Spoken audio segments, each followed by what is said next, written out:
Hello everyone, welcome to target for IQ. मेरा नाम ऐश्वर्या है and let's start today's topic. आज की टॉपिक क्या है? Concept of state, article 12। अब इस चैप्टर से हम क्या शुरू कर रहे हैं? Fundamental rights. ये कहाँ दिया हुआ है? Part 3 of Indian constitution. अब हम देखेंगे कि जो टर्म स्टेट है उसके अंदर क्या क्या चीज इंक्लूडेड है। पहला, government and parliament of India, that is executive and legislature of union. दूसरा, government and legislature of each state, that is executive and legislature of states. तीसरा, सारे लोकल या अदर अथॉरिटी जो कि इंडियन टेरिटरी के अंदर हैं, ठीक है। चौथा, सारे लोकल या अदर अथॉरिटी जो कि गवर्नमेंट ऑफ इंडिया के कंट्रोल में हैं। अब हम देखेंगे दो टर्म को बहुत ही ज्यादा डिटेल में देखने की जरूरत है, ठीक है। लोकल अथॉरिटी, लोकल अथॉरिटी क्या है? लोकल अथॉरिटी एक ऐसा बॉडी जिसका कि सेपरेट लीगल एग्जिस्टेंस हो, जिसका कि फंक्शन डिफाइंड हो एक पर्टिकुलर एरिया में, और जो कि इलेक्ट किए गए हो उसी एरिया के इनहैबिटेंट्स के द्वारा। ऐसे बॉडी को हम लोकल अथॉरिटी का टर्म देते हैं, जैसे कि म्युनिसिपैलिटीज, डिस्ट्रिक्ट बोर्ड्स, ग्राम पंचायत एक्सेट्रा, ठीक है। आगे बढ़ते हैं, अदर अथॉरिटी पे आते हैं। ये बहुत ही सिग्निफिकेंट एक्सप्रेशन है आर्टिकल 12 का, इसको काफी डिटेल में समझने की जरूरत है, ठीक है। और ये ऐसा एक्सप्रेशन है जो कि काफी ज्यादा जुडिशियल अटेंशन को अट्रैक्ट करता है, ठीक है। सबसे पहला सवाल जो इसमें आता है वो ये है, और सबसे मेन क्वेश्चन है कि whether autonomous body fall within this scope and if so कितने एक्सटेंट तक, ठीक है। आगे बढ़ते हैं। सुप्रीम कोर्ट ने डेवलप किया एक कॉन्सेप्ट, इंस्ट्रूमेंटालिटी ऑफ स्टेट की कॉन्सेप्ट, ठीक है।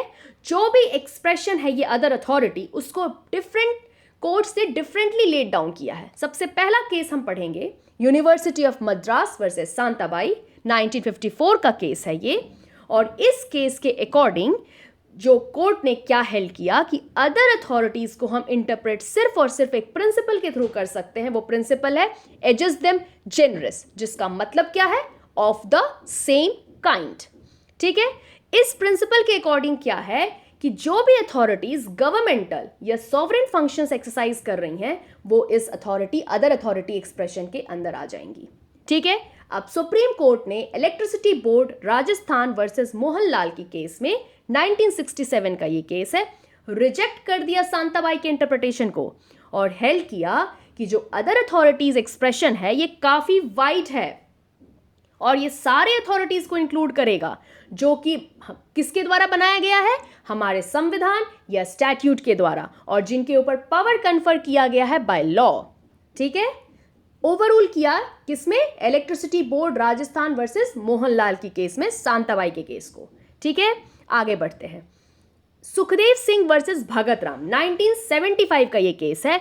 इसमें क्या हेल्ड किया गया कि अगर कॉरपोरेशन का फंक्शन पब्लिक इंपॉर्टेंस के लिए है और क्लोजली रिलेटेड हो गवर्नमेंट फंक्शन से, तो उसको हम एजेंसी की तरह ट्रीट कर सकते हैं और इंस्ट्रूमेंटालिटी ऑफ गवर्नमेंट की तरह ट्रीट कर सकते हैं। कोर्ट ने यह भी ऑब्जर्व किया कि नॉन स्टैट्यूटरी बॉडी को भी हम स्टेट के अंदर रिगार्ड कर सकते हैं, जैसे कि LIC, ONGC, FCI, ये सभी स्टेट के अंदर आ जाएंगे, ठीक है। आगे बढ़ते हैं। अगला केस है RD Shetty versus international airport authority of India, 1979, ठीक है। RD शेट्टी के केस में क्या किया कोर्ट? कुछ टेस्ट लेड डाउन किया जिससे कि ये हम पता कर सकते हैं, डिटरमाइन कर सकते हैं कि एक बॉडी एजेंसी है या इंस्ट्रूमेंटालिटी ऑफ स्टेट है या नहीं, ठीक है। सबसे पहला चीज हम ये देखेंगे उसमें कि जो भी चीफ फंडिंग सोर्स है उस बॉडी का, वो कहां से आ रहा है? फाइनेंशियल रिसोर्सेज ऑफ स्टेट से आ रहा है, तो ये पहला टेस्ट है। दूसरा, स्टेट का उसमें डीप और परवेसिव कंट्रोल है या नहीं, दूसरा टेस्ट है।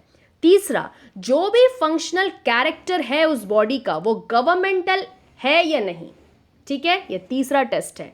चौथा, जो भी डिपार्टमेंट ऑफ गवर्नमेंट है वो उस कॉर्पोरेशन को ट्रांसफर हुआ है या नहीं, department of government is transfer to the corporation, ठीक है, ये चौथा टेस्ट है। पांचवा, क्या कॉर्पोरेशन मोनोपोली स्टेटस एंजॉय कर रही है जो कि स्टेट कन्फर्ड या स्टेट प्रोटेक्टेड है, ये पांचवा टेस्ट है। ये पांचों टेस्ट कंक्लूसिव नहीं है, ये इलस्ट्रेटिव है और उनको काफी कॉशन और केयर से यूज करना है, ठीक है। अगले केस पे आते हैं। सोम प्रकाश रेखी वर्सेस यूनियन ऑफ इंडिया 1981। इसमें सुप्रीम कोर्ट ने क्या हेल्ड किया कि ट्रू टेस्ट क्या है, एक बॉडी स्टेट है, मतलब अदर अथॉरिटी की डेफिनेशन में आती है या नहीं आती है, ये उसके फंक्शनैलिटी पे डिपेंड करेगा, ना कि इस पे कि वो स्टैट्यूटरी है या नहीं है। उसके फंक्शनैलिटी से हम डिटरमाइन करेंगे कि वो अदर अथॉरिटी में आएगा या नहीं आएगा। अगला केस देखते हैं, अजय हासिया वर्सेस खालिद मुजीब 1981 का केस है।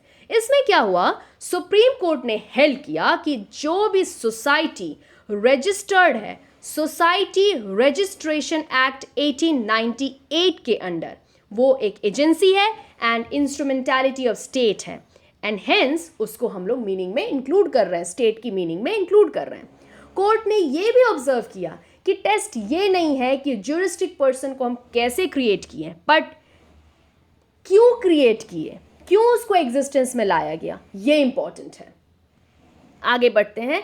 जैसे ही एक बॉडी अथॉरिटी के डेफिनेशन के अंदर आ जाती है तो वो सब्जेक्ट हो जाती है किसके लिए, फंडामेंटल राइट्स के लिए, ठीक है, और उसके एक्शंस को चैलेंज किया जा सकता है with reference to fundamental rights, और सब्जेक्ट किससे है, writ jurisdictions of supreme court and high court. Obvious सा बात है, स्टेट के डेफिनेशन में आ गया तो फंडामेंटल राइट्स के लिए वो जिम्मेदार हो जाएगा, एमिनेबल हो जाएगा, चैलेंज किया जाएगा, ठीक है, सब्जेक्ट टू रिट ज्यूरिसडिक्शन हो जाएगा। अगला question, whether judiciary is state और नॉट, क्या जुडिशरी स्टेट है या नहीं। According to H M Seervai, judiciary को इंक्लूड किया जाना चाहिए स्टेट के डेफिनेशन पे, और जजेस जो हैं सो सब्जेक्ट होने चाहिए writ jurisdiction of supreme court पे, ठीक है। इसमें पहला केस है Naresh versus state of Maharashtra 1967 का ये केस है। सुप्रीम कोर्ट ने कोई भी डेफिनेटिव ओपिनियन इस पे नहीं दिया। सुप्रीम कोर्ट ने क्या कहा कि जो जुडिशियल ऑर्डर हैं उसको हम लोग ये नहीं कह सकते हैं कि वो वायलेट कर रहे हैं फंडामेंटल राइट को, ठीक है। आगे बढ़ते हैं, A R Antulay versus R S Nayak का केस 1988, ठीक है। इसमें क्या हुआ कि जो भी कॉन्स्टिट्यूशन बेंच थे सुप्रीम कोर्ट के, उसने क्या हेल्ड किया कि कोर्ट जो है सो एक ऑर्डर पास नहीं कर सकता है या इशू नहीं कर सकता है डायरेक्शन जो कि वायलेटिव हो फंडामेंटल राइट्स के। इट मीन्स का मतलब क्या है कि आर्टिकल 12 के अंदर जुडिशरी को हम लोग इंक्लूड कर सकते हैं with in the ambit of state, लेकिन सुप्रीम कोर्ट ने ओवररूल नहीं किया नरेश वाला केस को, ठीक है। आगे बढ़ते हैं, Riju Prasad Sharma versus state of Assam 2015 का केस है। ये केस बहुत इंपॉर्टेंट है क्योंकि इसने बहुत ही एम्पली क्लियर कर दिया कि कोर्ट अगर जुडिशियल कैपेसिटी के साइड में वर्क कर रहा है तो वो स्टेट नहीं है, बट अगर वो एडमिनिस्ट्रेटिव कैपेसिटी के साइड अगर वर्क कर रहा है तो वो बिल्कुल स्टेट के डेफिनेशन में आएगा, ठीक है। आगे बढ़ते हैं, अब ऐसे कुछ अथॉरिटीज देखेंगे जो कि स्टेट की डेफिनेशन में आते हैं, ठीक है। केसेस आप खुद देखेंगे, मैं अथॉरिटीज बस आपको बता रही हूँ। UP warehousing corporation, Bharat petroleum corporation, CSIR, Indian statistical institute, Rajasthan electricity board, ये हमने पढ़ा है, electricity board Rajasthan versus Mohanlal की केस में, ठीक है। ONGC, LIC, IFC, ये भी हमने पढ़ा है सुखदेव वर्सेस भगत राम के केस में। एयरपोर्ट अथॉरिटी ऑफ इंडिया, ये भी हमने पढ़ा है RD शेट्टी के केस में। Food corporation of India, SAIL, Indian oil corporation, society registered under societies registration act 1898, ये भी हमने पढ़ा है अजय हासिया वाले केस में। Bihar state electricity board, ICAR, central inland water transport corporation, UP राज्य कर्मचारी कल्याण निगम, ये सारे चीज़ें जो अथॉरिटीज़ हैं ये स्टेट के डेफिनेशन के अंदर आते हैं। अब हम देखेंगे ऐसे अथॉरिटीज़ जो कि स्टेट के डेफिनेशन के अंदर नहीं आते हैं, ठीक है। सबसे पहला है institute of constitutional and parliamentary studies, BCCI, international crop research institute, ऐसे नॉन एडेड माइनॉरिटी स्कूल्स जिसपे कि कोई भी एडमिनिस्ट्रेटिव कंट्रोल गवर्नमेंट का नहीं है, ठीक है। ICID, NCERT, ये सारे स्टेट के डेफिनेशन में नहीं आते हैं। अब हम इस चैप्टर के कुछ MCQs देखेंगे। कुछ तो बहुत ही आसान है, जैसे कि पहला देख लेते हैं, fundamental rights are contain in which part of the constitution of India, part 3, ठीक है। दूसरा, under which article the definition of state includes the government and parliament of India, government and legislature of state and all local authorities in the territory of India. ये तो मैंने पढ़ाया था 4 part में divide करके, तो ये आर्टिकल 12 है, ठीक है। अब हम देखेंगे question number 4, which one among the following is not a relevant factor to decide whether an agency or instrumentality should be treated as state under Article 12 of the Constitution of India. तो इसमें हम देखेंगे deep and pervasive state control, बिल्कुल test है. Monopoly status conferred और recognise by the state, test है. Function which are of public importance, बिल्कुल test है. ठीक है, प्रॉफिट अर्निंग इसका टेस्ट नहीं है, तो आंसर इसका डी होगा. Which one of the following is state with in the definition of article 12 of the constitution. ठीक है, नेशनल बुक ट्रस्ट ये कहीं भी नहीं दिया हुआ था. ठीक है, state council of education research and training, बिल्कुल. राजीव गांधी बोर्ड है ये भी. Institute of constitution and parliamentary studies, तो इसका आंसर ए होगा. उसके बाद देखते हैं 6 number, which of the following is not state for the purpose of article 12 of the constitution. इसका आंसर बहुत ही ईजी है, सबसे ऊपर वाला NCERT. ठीक है, NCERT नहीं होता है स्टेट की डेफिनेशन में नहीं आता है. Which one of the following is not covered under state under article 12 of the constitution. ठीक है, सेंट्रल गवर्नमेंट बिल्कुल आता है, स्टेट गवर्नमेंट आता है, यूनिवर्सिटी ऑफ पटना बिल्कुल, अडेटी नहीं आएगा, तो डी होगा इसका answer. Which of the following is a state for the purposes of article 12. National council of educational research and training, institute of constitution and parliamentary studies, Indian oil corporation, high court of Delhi. इसमें सी होगा Indian oil corporation. ठीक है, आगे बढ़ते हैं. Which one of the following is state under article 12 of the Indian constitution for the purpose of enforcement of fundamental rights. ठीक है, partnership firm, company established under the Companies Act, a cooperative society, the Life Insurance Corporation of India, तो LIC इसका answer होगा. ठीक है, आगे बढ़ते हैं 10th number. A corporation is state for the purpose of enforcement of fundamental rights.